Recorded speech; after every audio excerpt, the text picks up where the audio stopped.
قال رسول الله صلى الله عليه وسلم নবীজি বলেন লা ইয়াশরাবান্না নাসুম মিন উম্মতি আল খামরা ইউসাম্মুনাহা বিগাইরি ইসমিহা।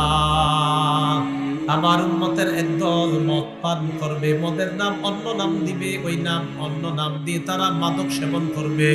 কোন নেশা জাতীয় দ্রব্যের নাম হবে গাঁজা, কোনটার নাম হবে ইয়াবা, কোনটার নাম হবে হিরোইন, কোনটার নাম হবে পেন্সিডিল, কোনটার নাম হবে আফিম, কোনটার নাম হবে শ্যাম্পেন, কোনটার নাম কানাডা রাই, কোনটার নাম মাস্তুদ। নবী বলেন আমার উম্মতের একদল মদ পান করবে, মদের নাম বিভিন্ন নাম দিয়ে তারা মাদক সেবন করবে। ইউযাফু আলা রুউসিহিম বিল কাইনাতি ওয়াল মুগান্নিয়াত। তারা যখন মদ পান করবে মদ টানতে থাকবে আর তাদের সামনে গান বাজনা চলবে, তালে তালে নর্তকী নায়িকা গায়িকারা নাচানাচি করবে।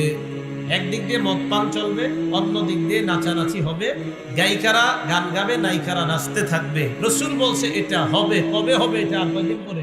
রাসূলুল্লাহ সাল্লাল্লাহু আলাইহি সাল্লাম বলেন ইয়াকসিফুল্লাহু বিহিমুল আরদ, আল্লাহ তাদেরকে চাইলে জমিনের নিচে ধসিয়ে দিবেন। কোথায় ধসিয়ে দিবেন?